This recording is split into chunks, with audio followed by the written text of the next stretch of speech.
인바디 체지방 측정 스마트 체중계 H20N. 네, 여기 이 제품은 지금 제가 원형은 없고 여기 지금 이렇게 되어 있는 건데요. 이거 아시는 분들은 다 아실 거예요. 스마트 체중계? 네, 인바디 체중계라고. 네. 이게 저는 사실은 집에 있거든요. 네네네. 그래서 제가 이거 산 가격도 있어가지고 가격보다 싼지 비싼지를 제가 말씀을 이제 마지막에 마무리를 하면서 드릴게요. 아, 그래요? 네.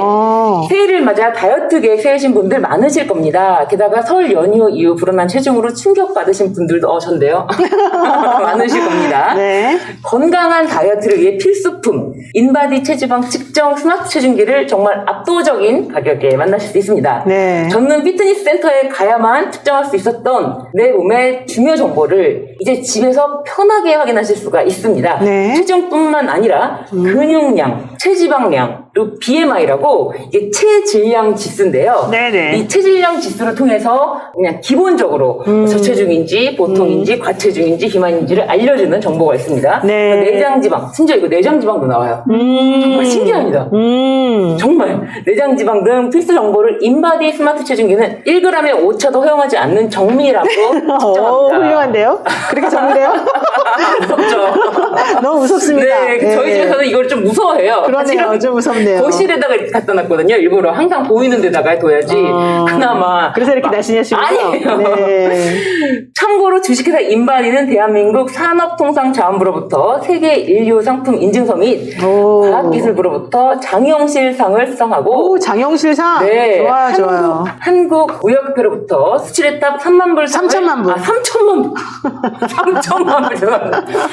동개념 없어져. 3천만 불을 수상한 바 있는 세계적인 대한민국 기업입니다. 전 세계 83개국의 의사와 정밀공학자들에게 인정받은 심지어 나사에서도 네. 공식 사용하는 체지방 측정 대표 기업 대한민국의 인바디 제품을 네. 김용민닷컴에서 만나보세요. 인터넷 최저가보다 저렴한 19만 원대의 놀라운 오, 가격에 이게 심지어 무료 배송으로 만나실 수가 있습니다. 19만 원짜리군요. 제가 사실은 이 가격을 말씀드리자면은 19만 원대면은 압도적 최저가가 맞습니다. 아, 그래요? 네, 비싸요, 이게 원래는? 인바디 이게 공홈에서도 이 가격에 할 수가 없고요. 행사할 때 몇 달에 한 번씩 행사해도 20만 원까지는 하는데 이게 19만 9,990원이라고 해서 이 가격이 저기 인터넷 최저가는 맞습니다. 이거 19만 9,900원이에요? 그렇다 하더라도 나가진 않았지만 네. 이게 19만 원대면은 무조건 이 가격이 인터넷 최저가는 맞습니다. 그 부분은 저를 믿어주세요. 아, 우리 황 변호사님 너무 네. 진지하게 정말 이렇게 들여다보고 계세요, 지금. 아니 이제 우리도 이제 예를 들어서 뭐 운동을 하러 가거나 사셔야 되니까. 네. 그치, 이제 그치. 욕탕에 가면 네. 보통은 이제 올라서게 하고 네. 그 다음에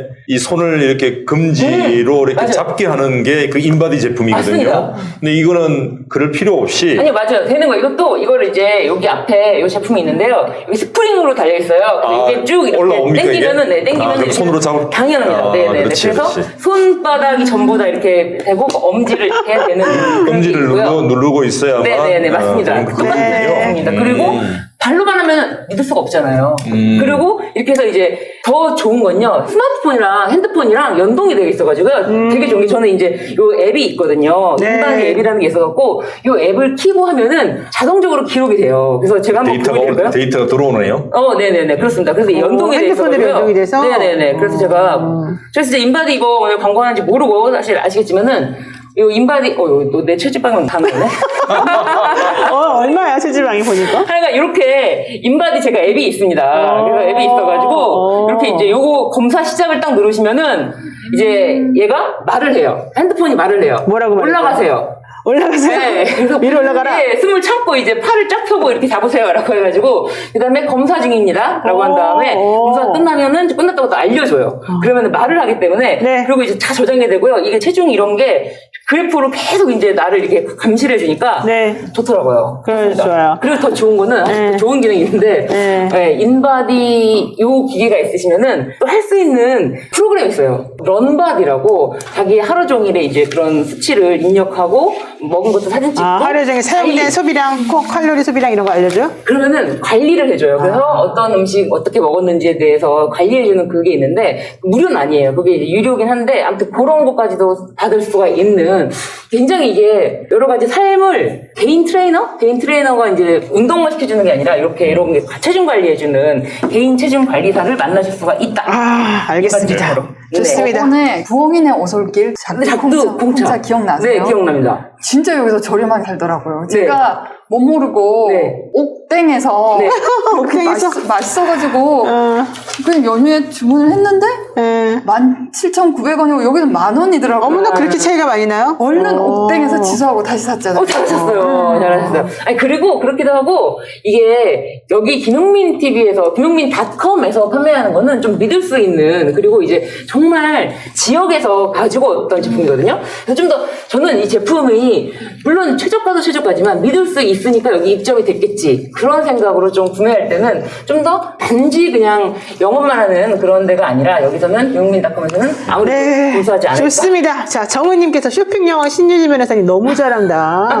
어? 요즘 진짜 여러분. 나중에 그거 쇼핑하고 스타일 아니, 지나가네. 그러니까 한양 선배님이 토론에서 넘어왔대. 토론회를 안 보고 이 쇼핑 코스를 보러 오는 거야. 한 시간 동안 할 수 있어요. 쇼핑에 그러니까 대해서는. 너무 대단한데 내가 보기엔 직업을 잘못 선택했네. 변호사 할 게 아니네, 딱 보니까. 잠시 후 한양스마트 금기념 특별세를 시작하겠습니다. 저희의 첫 번째 프로모션 자율주행 셔틀입니다.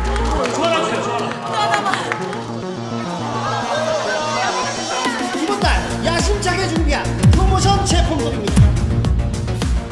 모두 무료로 제공해드리겠습니다. 렛츠고! 자, 오늘 얘기할 것도 빨리 합시다. 네. 제가 사실은 제 페이스북에도 하나 올린 게 있습니다. 네. 청와대에 갔던 김건희 씨가 문 대통령 앞에서 놀라운 언행을 했다. 7분 정도. 다른 후보의 부인들은 그때 임명장 받으러 갔을 때 얘기잖아요. 네. 다른 후보 부인들은 30초 정도씩 그냥 인사말 고맙습니다. 앞으로 열심히 하겠습니다. 이렇게 했는데 김건희 씨는 본인이 그 자리를 만든 사람인 것처럼 뭐 이렇게 핸들링을 하면서 네. 문 대통령에게 뒤를 돌아보세요. 뭐 해보세요. 이러면서 네. 10분 정도 했다는 사람은 5분 정도 했던 사람에서 그냥 평균 한 7분 정도 말한 걸로 지금 정리가 됐더라고요. 네. 자, 요 얘기 아시는 분들 좀 설명을 해볼까요? 아, 설명을 먼저 해주시면은 내가 좀 저희가 했어요. 이제 같이 이제 저도 뭐 이제 그 기사만 보셨죠? 봤습니다. 예, 예. 기사를 봤는데 좀 뭐 자기가 호스트가 된 느낌. 네, 그러니까 본인이 호스인 것처럼. 그렇죠. 사실은 본인은 임명을 받으러 간 사람의 배우자에 그러니까 본인이 주인공도 아니잖아요. 그렇죠. 배우자에 불과한데 원래 좀 굉장히 당돌하고 소위 말해서 자기 멋대로 하려고 하는 그 스타일이 또 그 현장에서 드러났는데 아마 사실은 대통령께서나 그 주변의 사람들이 점잖았기 때문에 아무 말도 안 했지 이때까지. 제가 같았으면 아마 한마디 했을 거예요. 내가 옆에 있었으면 싹수가 노랗다고 조심해라고 했을 것 같은데 그랬군요. 대통령께서나 주변 사람들이 원체 제가 봐도 점잖은 사람들이라서 그냥 좋게 넘어간 게 아닌가 생각이 들고 일단은 뭐 주제 넘은 일을 너무 나서서 하는 사람이구나 이제 인상을 당연히 받게 되죠. 네, 이전부터 네. 우리 뭐 녹취록에서 나왔다시피 그렇죠. 예. 굉장히 주제 넘게 되게 자신감이 나서서 많은가 봐요. 모든 걸 다 내가 컨트롤할 수 있다 이런. 그게 좀 지난번 성격이? 대화 녹취록의 핵심이잖아요. 그렇죠. 좀 당연한 성격인 것 같아요. 내가 어떤 남자든 30분이면 다 나를 따르게 되고 아, 그래요? 예. 30분이면 다 자기를 따른다고? 따르고 설득할 수 있고 오. 그다음에 내 말을 듣는다라고 이야기했을 정도라고 아. 그 정도로 참 잘못 살은 사람이죠 진짜. 근데 이 기사가 사실은 왜 지금 나왔을까요? 사실은 이게 그렇죠. 총장 이거 받으러 간 게 꽤 됐죠. 2년 넘었잖아요? 1년이 뭐죠? 2년. 2019년 6월 달에 받았으니까. 그러니까 지금 2년도 넘었잖아요. 3년. 2년 반이 됐죠. 근데 인재사에 나오냐 결국에는 정말 교양 있으신 분들이네. 내가 딱 보니까. 그러니까 이제 그 얘기를 지켜보고 하신 분들은 지금 뭐 청와대에 계신 분들, 대통령뿐만 아니라 옆에 있던 뭐 수석급들의 비서관들이니까 그런 얘기를 입에 막 일일이 오르진 담고 않는다. 그러지는 그치. 않죠. 그쵸. 그런 분들이 그냥 마치 까십거리처럼 하는 거 또는 그런 당돌한 여자를 보고서 좀 그냥 아유 그냥 뭐 도와주고 넘어가야지 이걸 가지고 또 꼬투리 잡고 하는 것을 그렇죠. 뭐 뒷담하는 것도 아니고 사실 얘기할 수 없죠. 그렇게 네. 안 하시는 분들인데 아마 이제 최근에 대화 녹취록이 나오면서 김건희 씨의 뭐랄까 성정이라고 할까 인격이나 품격 이런 것들이 드러나니까 네네. 주변 사람들이 그걸 듣고 있다가 뭐 아래에 있던 다른 행정관들이나 이런 사람들이 조금씩 그 얘기가 얘기를 조금 하니까 나오는군요. 취재에 들어간 게 아닐까 저는 그 정도로 추정을 합니다. 그런데 저도 임명장 받던 때 에피소드를 알고 있거든요. 네. 근데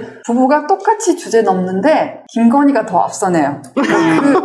그 그래요? 임종장은 자기 검찰에서 뭐라 그랬냐면은 그러니까 의전 비서관이 이렇게 대통령 3m 뒤에 떨어져서 걸어가라 라고 했대요. 당연한 거잖아요. 그런데 윤석열의 생각은 뭐냐면 내가 국정농단을 수사 안 했으면 어떻게 탄핵을 받고 자기가 대통령이 돼. 나는 이 정권의 산파다. 1등 공신이다. 그러니까 어이없는 거죠. 자기를 3m 뒤에 따라가라고 하니까 그 의전 비서관 그 XX 새끼가 그랬다라고 검찰에서 얘기했다고 하더라고요. 근데 그렇게 공개적으로 말했다고요? 검찰 내에서 그러니까 검찰 내에서. 검찰 술 마시면서. 네, 술 마시면서. 누가 대통령을 만들어줬는데? 라고 얘기했다는 거죠. 누가 대통령을 만들어줬는데? 나보고 의전 비서관 그 새끼가 저 따라가래. 어머, 진짜 그렇게 말했다고요?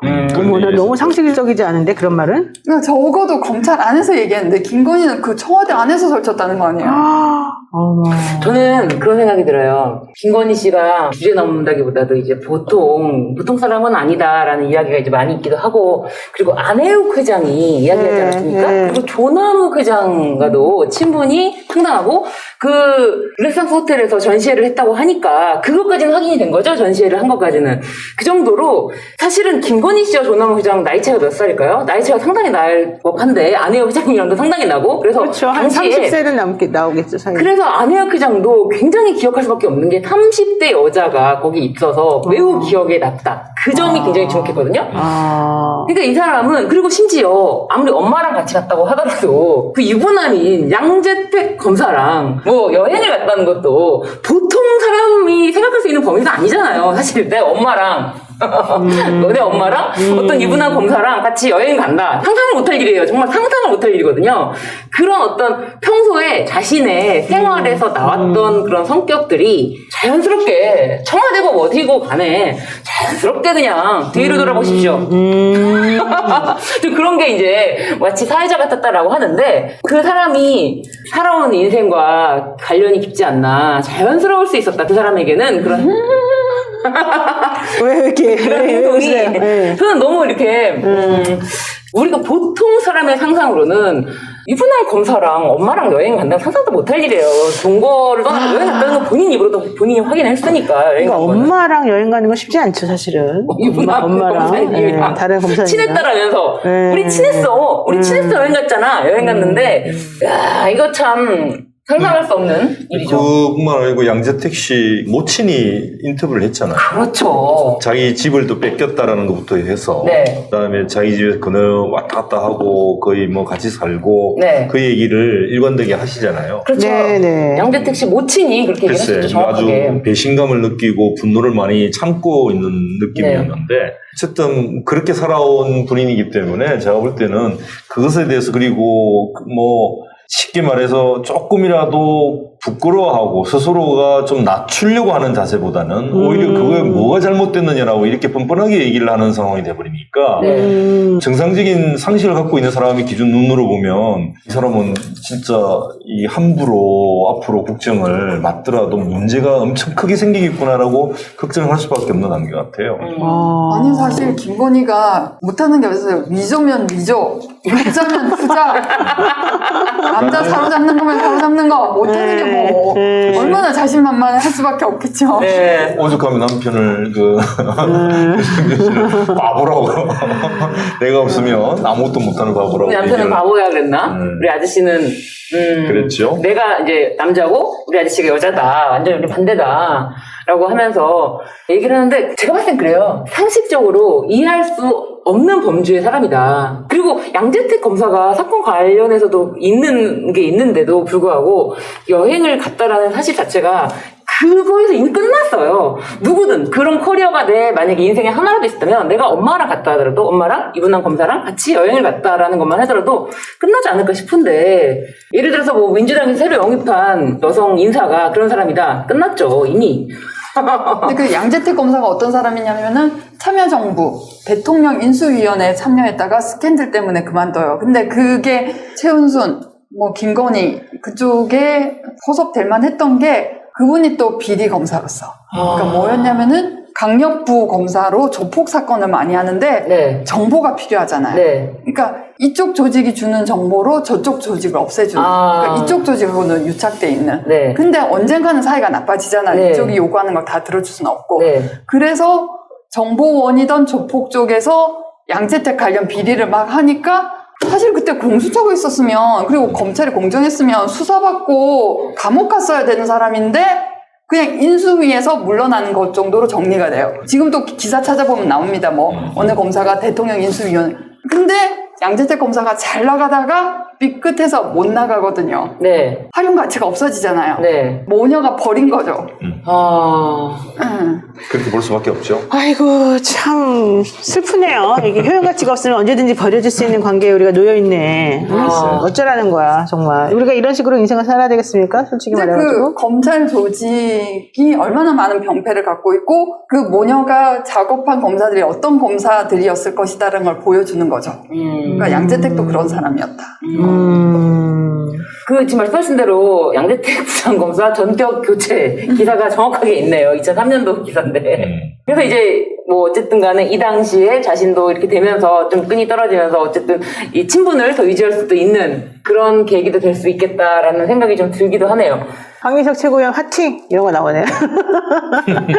우리 이런 거 읽어줘야 돼. 그 청와대 간 김건희 씨의 행적에 대해서 이제 한번 생각을 해보면서 역시 이제 이게 지난번 조국 장관 수사에 대해서도 가만히 있었으면은 구속 안 됐을 건데 뭐 이런 얘기들. 네네네. 마치 본인이 수사 지휘를 했다라는 것이 거의 다 드러나죠. 그렇죠. 실제로. 그리고 또 하나 우리가 생각을 잊어서는 안 되는 게 본인과 본인의 그 생모 최은순 씨의 문제에 관해서 사실은 여러 가지 고소와 어떤 수사가 진행 중이었는데 자기 생모에 대한 사건을 변호하기 위한 팀들을 수사정보정책관실에서 만들고 문건을 만들었잖아요. 그렇죠. 근데 가만히 생각해 보면 그것도 결국은 이게 김건희 씨 작품이 아니었을, 요청이 아니었을까라고 저는 생각이 드는 거예요. 이제는. 윤석열 씨가 그냥 자기 장모니까 이거는 뭔가를 챙겨야 되겠다라고 생각해서 자기 스스로 뭔가 움직였다기보다는 네. 김건희 씨가 자기 생모가 처하고 있는 상황을 보고서 계속 아마 제가 할 때는 요청을 하고 압박을 하지 않았을까. 실제로 한동훈 씨랑 한동훈 검사랑은 수시로 그것도 연락하는 있고, 그렇죠. 사이니까요. 그러니까 본인이 나서서 이런 것들을 해달라 저런 걸 해라라고 하면 윤석열은 또 그거에 대해서 따라가서 움직이고 하는. 그러니까 실제로 제가 볼 때는 전체적으로 이 상황 자체를 컨트롤하고 정보를 취합해서 판단한 다음에 결정해서 움직이게 하는 사람은 김건희 씨였을 가능성이 높다 실제로. 그러면 윤석열은 사실은 그에 따라서 움직이는 꼬봉 비슷한 거죠. 어머나 어떻게 그러니까 지금 총장님을 우리 꼬봉으로. 이제 꼬봉가 사실 그렇게 생각할 수도 있는 거죠. 그러니까 지금 우리가 만약에 국정을 맡는다고 생각하면 지난번에 언론사에 대해서도 우리가 집권하면 내가 집권하면 그래, 내가 집권하면 그렇죠.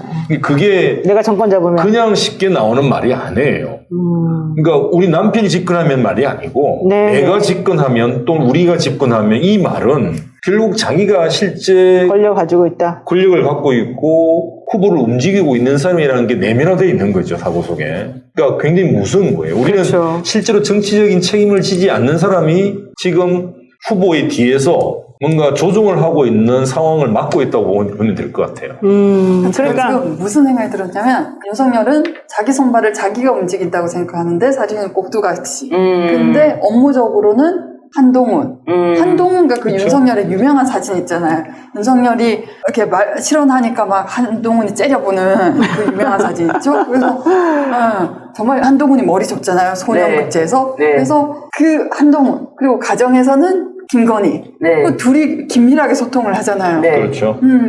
지금 레몬트리 617님께서 최순실보다 훨씬 심각할 것 같습니다. 이런 얘기를 많이 하셨고. 실제로 저는 그렇게 생각하죠. 최순실은 일종의 의정을 이제 부속실에서 네. 도와주는 형태로서 일을 하면서 물론 뒤에서 뭐 조정을 하고 여러 가지 요구나 전달 사항들을 해서 뭐 사면이라든지 기타 여러 가지 왜곡된 일들을 작업을 했지만 이제는 제가 볼 때 김건희 씨는 그 정도를 넘어서서 할 수 있는 지위에 가는 거죠. 그렇죠. 실제로 국정을 거의 좌지우지할 수 있는 위치에 저는 갈 수 있다고 보는 겁니다. 그러니까 이러면 결국은 사실은 뭐 부속실을 폐지한다고 했지만 그 부속실 폐지의 문제가 아니고 실제로 움직이는 꼭두가시처럼 움직이게 할 수 있는 사실상의 영향력을 행사할 수 있는 거죠. 그렇죠. 부속실이 뭐 존재 이유와 관계없이 얼마든지 할 수 있잖아요. 우리가 네. 뭐 통신이 없습니까? 우리가 이혼하고 각방을 쓸 것도 아니고 네. 결국은 일상의 모든 부분에서 관여할 수 있는 그런 체제가 만들어질 거다. 굉장히 우려할 만한 일이죠. 사실은 지금 오늘 토론을 하고 있습니다만 그 토론회 자체도 네. 본인 스스로의 지적 능력과 판단 능력을 가지고 하는 게 아니란 말이에요. 그러니까요. 그 말이 맞는 게 오늘 이 사드 얘기 나오니까 윤석열 후보가 격투기용 사드라고 얘기를 하고 있는 건데. 그러니까요. 사드는 방어용인데 어떻게 격투기용이라는 말이 나올 수가 있죠? 그러니까 이게 정상적인 판단 능력을 갖고 있는 사람이 나온 게 아니에요. 그러면은 그 사람을 결국 뒤에서 움직이는 사람이 네. 따로 있다는 얘기고 네. 우리는 후보를 보고서 판단을 해야 되는데 우리는 헛개비를 가지고 판단할 수밖에 없는 상황이 돼버린 거예요. 네. 아니, 그러니까 사드는 원래 고고도 미사일이잖아요. 네. 그래서 이 높이 50, 거리 200 이제 이거잖아요. 근데 사실 북한에서 미사일 자꾸 쏘니까 이걸 해야 된다. 근데 북한 미사일이 지금 40m를 지금 쏘고 있고, 네. 그다음에 우리 수도권에서 200밖에 안 나가는데, 그럼 저 위로 서울에서 올려놔야지. 저쪽에 내려놓을 게 아니라. 그러니까 여러 가지로 좀 안 맞는데 이 얘기를 하면서 하고자 하는 건 결국에는 뭐 그겠죠? 드림몬님 미사일이 뭔지도 모르니까 그러니까 사드는 중국용인데 아직도 북한용이라고 그렇지나 지금 계속 제가 진짜 사드 얘기를 들을 때마다 너무 마음이 안타까운 게 저분은 왜 여자인 나보다 모르실까 이런 생각이 좀 드는데 봐봐 격투기용 사드 나와요 계속 격투기용 사드용 M병 진짜 나도 욕했어 나는 사실 유튜브 하면서 욕해보고 싶었는데 한번 이거 내가 한 거 아니에요? 이거는 누가 한 거냐면 워너베 RJ님이 네. 말한 거예요. 정말로 격투기가 나섰다는 거예요? 네, 그리고 지금 계속 나오잖아요. 격투기 흐흐흐 K님이 격투기 K 흐흐흐. 그다음 워너베 RJ님 격투기용 사드요 옌병 진짜 흐흐흐. 이 격투기용 사드 얘기 되게 많이 했어요. 지금 미사일이 뭔지도 모르나 봐 드리몬님. 그다음에 드리몬 미사일이 격투기냐부터 시작해서 뭐 위에 되게 올려 계속 나와 있어요. 격투기용 사드래. 지금 제가 볼 때 이게 SMHHAN 이전 웃을 일이 아니고 사실은 정말 나라 망신이에요 이거는. 이게 웃을 일이 아니고 너무 창피스러워 솔직히 정말 말하면. 네. 이런 얘기가 우리나라 정치의 지도자라고 하는 또는 우리가 제1야당의 대권 후보로 나왔다는 것 자체가 그럼에도 불구하고 윤석열 잘한다. 이거는 댓글 부대를 풀었나요? 댓글 부대가 있겠죠. 아무래도 작업하는 댓글 부대가 있으니까. 저희 시아버지가 걷다가 쓰고 계시겠네요. 그러니까 이게 정말 좀 문제가 심각한 것 같은데 안철수만 군필이다. 근데 문제는 안철수는 군의관 아니야? 근데 이재명 후보님은 너무 재밌다. 사실 진짜 실제로 장애가 있어서. 그러니까. 네, 장애가 있어서. 장애가 있어 그런 거죠. 장애가 있었고 근데 이것도 이제 사실은 이번에 알려진 것 같아요. 이번에 대통령 후보 되시면서 조금이라도 많은 사람들이 알려졌지만 아직까지도 이재명 후보님에 대한 잘 모르고 분위기상이라고 말씀하시는 분들도 있는데 저도 사람들을 이제 뭐 친척분들이라든지 뵐 때 물어보면서 얘기를 하면은 잘 모르시더라고요. 제일 중요한 거는 이재명에 대한 관심도가 없다. 잘 몰라. 그리고 그래요? 네, 몰라요. 그냥 싫다. 왠지 싫다. 그리고 윤석열을 안 보시고 국힘 쪽에 돼야 내 재산이 온전하게 보장이 된다. 나의 이익과 직결돼 있다라고 이제 하시는 분들인데 사실 그렇지 않습니다. 그 사람들. 근데 나는 걱정되는 게 네.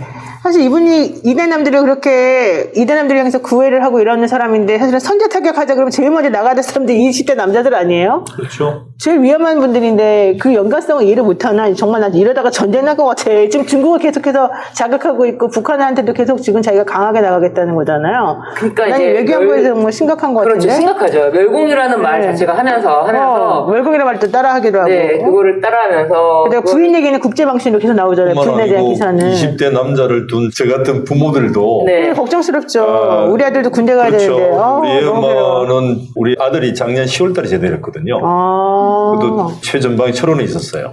너무 힘든데 계시네요. 이상하게 내 주변 사람들 다 최전방에 있는 그러니까 이제 그 당시에 불나고 그다음 미사일 문제 생기고 이랬을 때 사실은 부모들은 마음이 조마조마하죠. 근데 만약에 이처럼 지금 윤석열 씨처럼 선제 타격을 한다느니 그게 뭐 국가의 정책으로 삼는다더니 아니면 사드를 어떻게 한다든지 이렇게 도발적이고 지금의 어떤 뭐랄까 대결 구도 이런 것을 더 격화시키는 상태로 간다면 네. 아니 뭐 전쟁 나면 다 끌려가는 거고 뭐 그러니까요. 예비군으로 끌려가고 다 끌려가는 거예요 이게. 이게 원하는 바는 아니죠 우리가 대부분의 국민들이. 네, 그런 것을 전혀 고려하지 않고 아주 즉흥적으로 그리고 감정적으로 뭔가 자신이 반사적인 이익을 얻기 위한 발언을 네. 계속한다는 것은 굉장히 위험한 거죠. 매우 위험하죠. 그리고 좀 소탐 대실이고 사실 우리 국민의 목숨을 담보로 표를 얻겠다는 것하고 다르지 않다. 저는 솔직히 그렇게 저는 생각합니다. 그런 생각이 들어요. 사실 멸공이라든지 뭐 사드라든지 이런 말을 던지는 게 국힘에서의 그 결집은 그거잖아요. 이제 민주당이 되면은 빨갱이 예전에 사실 뭐 킹메이커라는 영화에서도 나오는데 민주당에서는 이제 국힘을 공격할 때 여러 가지 킹메이커를 이제 유추해 보면은 여러 가지 이야기를 해야 돼요. 윤석열이 왜 어떤 사람인지 대해서 얘기하려면은 또 우리는 굉장히 또 우리 스스로 자체 필터링이 있어서 격한 말을 안 하잖아요. 자체 필터링이 있어요. 그래가지고 유튜브인데도 격한 말을 못 해. 근데 하여간 여러 가지를 설명해야 되는데 그쪽에서는 한 3글자면 된다. 빨갱이 이런 식으로. 근데 빨갱이라는 말이 지금 없어진 말 같지만 그런 게 아니라 이제 그런 감성을 자극하는 멸공이라든지 뭐 사드라든지 그러면서 마치 우리가 안 보는 우리가 있지 않느냐라는 대립각. 그리고 아까도 이제 윤석열이 하는 말 들어보니까 토론회 말고 이제 아침에 인터뷰, 다른 데도 인터뷰한 걸 아침에 들어봤는데 북한에게 문재인 정권이 북한에 나라를 갖다 바쳤다고 합니다. 그러니까요. 그런 말도 안 되는 이야기를 이렇게 던져놓고 결집할 사람은 결집해라. 그럼 자기는 검찰총장 하지 말지 왜 했대요? 부득이하게 했을 거예요. 부득이하게. 제가 볼 때는 부득이하게 결정한 게 많지 않을까 싶은데 네, 한두 그러네. 개 아니지 않을까 싶은데요. 아휴, 정말 부득이하게 계셨고 부득이하게 힘들게 사셨던 우리 황 변호사님 얘기 좀 해보세요. 부득이한 사건은 아니고요. 나 사실 그때 되실 때 내가 봤기 때문에 너무 마음이 짠해요, 솔직히 말하면. 주변에 아직도 깨어나지 못하신 분들을 일당백으로 교화를 시켜야 되는 거 아니에요? 내 주변에는 교화를 시키려고 내가 노력했는데 잘 안 되더라고. 저는 다시 저 시아버지를 찾아가서 부득이하게 이혼을 해야겠다고 민주당. 그렇게 말했어요? 아니요, 그냥 보려고요. 그래 보려고. 근데 진짜 한 가지 확실한 건 저는 그렇게 생각하거든요. 뭐 예를 들면은 국힘에서 만약 정권에 대해서 집권을 하면은 뭐 마치 부동산 부자들을 위한 정책만 할 것 같지만 그 사람들은 그게 아니라 자신들을 지키다 보니까 부수적으로 부자들이 조금 더 이 간사 이익을 받을 수도 있겠지만 절대로 타인을 위한 국민을 위한 정책을 펴는 집단이 아닙니다. 정말 철저하게 내부에 네, 그 총파 이익을 사건을 위해서. 생각해보면 북한이 필요한 건 오히려 국힘이죠. 그럼요. 서로 왜냐하면 나와 맞짱을 뜯을 수 있는 그럼으로써 내부를 통치하게 하는데 도움이 될 수 있는 그런 구조가 있습니다. 우리 냉전 구조 때 예를 들어서 이제 김대중 대통령께서 당선되기 전에만 하더라도 남북의 대결 구조가 서로 쌍방이 필요했던 거예요. 그렇죠, 저쪽대로 맞아요. 긴장관계가 있어야 되죠. 긴장관계에서 리더십을 형성해가지고 나라를 유지할 수 있는 거고 남쪽은 남쪽대로 군사정부를 또는 군사정부의 성격을 가진 집단이 계속 유리하게 기득권을 유지할 수 있는 체제가 되기 때문에 모두 이게 서로 쌍둥이처럼 좋은 거예요, 이게. 근데 이제 그게 한번 남북 간의 교류를 통해서 기본적인 긴장 관계가 완화되기 시작하니까 그게 눈에 보이는 거죠, 좋은 점이. 예를 들어 개성공단이라든지 서로 남북 간에 오고 가는 이런 교류 속에서 긴장이 풀리니까 오히려 그런 기득권 체제에서 먹고 살던 사람들이 굉장히 불안한 거죠. 그 불안함을 지금도 계속 더 만들어야만. 그치, 그걸 또 살아남을 수 유지해야지 또 유지가 되니까. 지금 얘기하면 사드니 뭐 선제 타격이니 사실은 그런 또 주변에 보면 소위 아주 오래된 제향 군인들이 또 결집해 있죠. 장군들이. 국힘 쪽에. 네. 그거는 자기 필요 때문에 그런 거죠. 옛날에 우리 이현주 변호사님이 얘기했지만 영업권 투쟁 중이죠. 그 사람들도 일종의. 그리고 지금은 저는 그래서 검찰들도 역시 영업권 수호를 위해서 안팎에서 아마 지금 열심히 돕고 있을 겁니다. 윤석열 씨를. 근데 제가 초대에 말씀을 드렸지만 지금 깔딱고개를 우리가 넘어가면 맞아요. 순탄한 길을 맞을 수 있기 때문에 이 순탄한 그 과정을 맞이하기 위해서라도 이 마지막 고비에서 우리가 좀 더 힘을 내야 될 것 같습니다. 사실 저도 이제 한 말씀 마지막으로 살짝 네네네. 옛날에는 굉장히 자기의 어떤 신상이라든지 정말 부끄러운 게 있고 창피한 일 있고 털리지 않아야 될 게 있다면 그냥 그 전에 사표를 내고 나갔는데 정말 모든 모든 것이 다 털려도 이 사람들은 강인한 강철 같은 얼굴로 밀고 나가는 게 아닌가. 그게 이제 제가 볼 때는 옛날에는 쉽게 자기들 다 해먹을 수 있었는데 네. 요즘은 더 어려워졌으니까. 네. 그렇죠, 그것 그렇죠. 때문에 조금이라도 더 챙겨야 되고 네. 좀 더 발악하는 거죠. 자, 좋습니다. 이거 하나만 제가 말씀드릴게요. 네. 지금 바로 나온 따끈따끈한 기사입니다. 네. 윤석열 후보가 주택 청약 가점 만점이 몇 점입니까? 라는 질문을 했습니다. 네. 40점으로 알고 있다. 네. 네, 그러면 안 돼요. 40점으로 알고 있다? 대답은 만점은 84점이라는 거예요. 그래서 원래 주택 청약 총장 왜 안 만들었습니까? 그러니까 집이 없어서 못 만들었다. 그 말하고 네. 같은 맥락 아니냐. 그러니까 전화의 서민의 생활을 이해하지 못한다라고 우리가 말했던 것하고 이제 연결. 그 이후로도 전혀 배운 게 없구나, 공부한 게 없구나. 이제 이걸 설명을 좀 드리는 건데 이게 얼마나 좀 그랬으면 이 기사가 8시 33분에 나온 거예요. 우리가 이 토론회를 8시 시작했잖아요. 네. 토론을 보자마자 지금 이 전 범진 기자가 한국경제 이 기자가 이거를 써가지고 윤 후보는 3일 한국방송, 문화방송, SBS 지상파 3사가 동시 생중계하는 방송 토론에 나와서 청약 만점이 40점으로 알고 있다라고 대답했고 안 후보는 84점이다라고 윤 후보에게 정정해 주었다라고 얘기했습니다. 그러니까 안 후보가 이어서 작년 서울 지역 청약 커트라인이 어느 정도인가라고 물어봤다. 윤 후보는 만점이 돼야 되지 않겠냐라며 말을 흐리니까 안 후보는 65점이라고 응수했다. 이러면서 아주 그냥 둘 간의 비교를 정확히 해놨습니다. 그래서 지금 오히려 안철수 후보가 네. 많이 이렇게 똑똑하다, 얘는 제일 정상이다 이렇게 지금 댓글이 아니, 그게 아니고, 올라왔습니다. 사실 초반에 저희가 방송 시작 막 하자마자, 안철수가 윤석열보다 낫네라는 댓글이 있었거든요? 그것을 이제 요걸 지적을 하셨던 것 같아요. 아, 그러니까 그렇군요. 안철수가 윤석열을 공격하고 있다라고 이제 요걸 지적했던 것 같아요. 근데 이 댓글이 있었거든요. 네. 근데 몇 점 만점인지, 뭐가 어떻게 되는 건지, 이거에 대해서는 본인이, 왜냐면 자기가 실수했던 부분 굉장히 그럼요. 정말 마음에 했던 게 치명적이니까. 있잖아요. 예. 그렇기 때문에 이 부분은 조금 더 들여다보고 갔었어야 할 텐데. 그러니까 나 같으면 공부를 했을 것 없었죠. 같은데 그 부분에 대해서는 왜냐면 치명적이었으니까. 오히려 이 부분에 대해서 관심이 없는 걸 보면서 좋아하는 사람도 있지 않을까요? 야, 그딴 거 알아서 뭐하니 필요 없다라고 하시는 분들에게만 표를 구걸하면 되니까. 이 사람이 사실은 국민의 100%의 지지를 받으려고 나온 게 아니잖아요. 그래서 그렇죠. 사실은 내가 봤을 때는 40%만 받으면 되니까. 예, 제가 봤을 때는 이런 거에 대해서는 크게 네. 실망을 안 할 수도 있다. 네. 저는 그런 생각이 들어서 네. 자, 오늘의 토론의 원래 포인트는 네. 사실은 안철수 후보하고 윤석열 후보의 단일화가 아직 물 건너간 게 아니기 때문에 네. 안철수 후보 입장에서는 본인의 가치를 높여야 됩니다. 그래서 이제 두 후보를 비교했을 때 내가 더 똑똑하고 더 유능한 그런 행정가가 될 수 있다라고 하는 거를 알려줘야 되는데 제가 보니까 굳이 알려줄 필요가 없습니다. 딱 보면 알겠습니다. 지금 안철수 씨가 윤 씨 가르쳐줘서 대화 중에 이렇게 김민영님께서 말씀하셨는데 너무 재밌어. 윤석열이 사드 수도권 배치 후 요격은 강원도 충청도 상공에서 강원도 피해는 충청도 상공에서 그렇잖아. 200km밖에 안 나가는다니까 내가 말했잖아 아까. 강원도 충청도 상공에서 강원도 충청도 분들 이 이야기를 좀 많이 이야기를 네, 했네요. 근데 TV조선 내가 잠깐 지금 들어가 봤는데 네. TV조선의 사람들은 오늘 윤석열 압승 이렇게 나오고 있어요 지금 댓글에. 윤석열 앞서 TV조선 보시는 분들이 시청자 댓글로 정신 승리라고 그러죠. 네, 그러면서 황정수를 대통령 후보로 보내야 된다 이런 얘기를 하고 있어요. 아유, 오늘 너무 재밌었습니다. 네, 오늘도 어느새 지금 시간이 훌쩍 그러네요, 가가지고 진짜. 9시 네. 37분을 네. 나가고 있는데 우리 오늘 김용 PD님은 내일부터는 정상적으로 오늘 자발적 자가격리인데 자발적 음성 그렇죠, 나오셨고 그렇죠. 자발적으로 그냥 잠시 하루 쉬어가는 요일인데요. 아마도 오늘 이 토론 우리 여기 꼼짝총장 하시지 않은 대신에 토론회 지금 열심히 앞에서 보고 계시겠죠? 네, 네. 아침에 또 폭풍처럼 네. 쏟아내실 거예요. 오늘 토론회 때 윤석열 말하는 거 들으셔서 음소거하셨던 분들 내일 좀 더 안철수 전반전 괜찮았는데 후반전에 당 떨어졌나 봐요. 헤매고 있습니다. 이렇게 나오고 있습니다. 너무 재밌네요. 네, 너무 재밌었습니다. 그래도 MBC를 많이 보네. MBC가 24만, KBS 9만 3천. MBC를 지금 좀 밀어주세요. SBS 5만 2천. 그렇군요. 사실 저도 저기 MBC를 유튜브인가요? 봤어요. 네, 유튜브 채널에 지금 실시간 유튜브에서 MBC를 지금 그러면 봤던. 공중파를 통해서 보는 사람도 꽤나 있겠죠. 그럼요, 많겠죠. 그럼요. 예. 네. 어르신들 많이 보시겠죠? 예, 근데 거기 댓글을 못 쓰니까, 우린 또 댓글을 해야 되니까.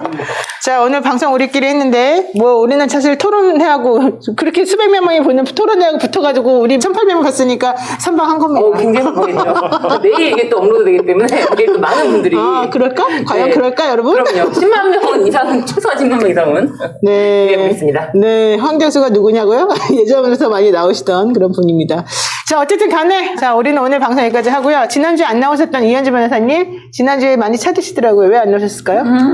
네, 재판 준비 때문에. 네. 재판 준비 때문에. 네. 예, 우리 황희세 변호사님, 오늘 이제 마무리 좀 정리해 주시죠. 아니 뭐 차기 법무부 장관으로서. 아, 네. 저는 뭐 전혀 아니고요. 뭐 계속 한 얘기입니다만 지금 이제 제가 이재명 후보를 뭐 지지해서 하는 소리가 아니고 동네에서 우리 시골 동네에는 딱 둘러보면 상승 중인 건 맞아요. 확실히. 상승 중이다. 네. 그러니까 윤석열 씨는 다 결집을 했고 할 거 다 했다. 더 더 이상 안 나온다. 올라갈 표가. 게 없고 그다음에 저 양반이 이야기하는 거는 정권 교체라는 딱 그 하나의 프레임밖에 없거든요. 근데 네. 대통령은 기존 정부에 대한 심판만 있는 게 아니고요. 다음 5년을 누군가가 책임져야 될 큰 자리입니다. 총선과는 다르게 대통령이라는 자리는 다음 우리의 미래 5년을 누군가 책임져야 되는 그런 자리인데 네. 그 자리에 과연 누가 어울릴 것인가에 대해서 사람들이 유보하고 있다가 서서히 지금 이제 선택을 내리고 있는 차원이라서 맞습니다. 그래서 거며들다 이런 얘기 사실 나오고 있죠. 네, 예, 그래서 제 생각에는 지금부터는 재며들다. 이제, 올라가고 있는 상황이고 그게 이제 굳은 작으로 될 것 같은데 상대적으로 윤석열 후보는 더 상승 모멘텀이 없어요. 그래서 우리가 이제 남은 한 달 일주일 정도 동안 더 겸손하고 더 열심히 그리고 열정적으로 일관되게 똑같은 모습으로 더 나아가서 반드시 이길 수 있도록 조금씩 힘을 더 냈으면 좋겠다. 네, 여러분 2월 21일 날 정식 토론 있습니다. 2월 25일 날도 있습니다. 네, 그때 이제 경제, 정치 이렇게 한 주제별로 하고 있고 3월 2일 날 또 마지막으로 있습니다. 지금 오늘 방송에서 보셨지만은 토론회를 하니까 오히려 더 극렬하게 지금 우리가 어떤 사람을 뽑아야 될지 대통령을 어떤 사람을 선택해야만 우리 대한민국이 잘 될지에 대해서 좀 더 확신이 드는 것 같아요. 그냥 우리가 말로만 떠들 때하고 다른 것 같아요. 네, 그래서 현실적으로 아까 뭐 저기 심상정은 사표입니다. 안철수는 떨면서 질문하는 게 느껴지네요. 자, 경기도 인구를 무시하지 말아라. 이렇게 얘기하고 계시는데 저는 이 모든 것들이 다 우리의 마음이라고 생각하고요. 여러분 미쉬입니다. 우리 앞으로 정책으로 열심히 승부해보고요. 자, 오늘 저희 여기까지 정리하겠습니다. 여러분 고맙습니다. 고맙습니다. 김현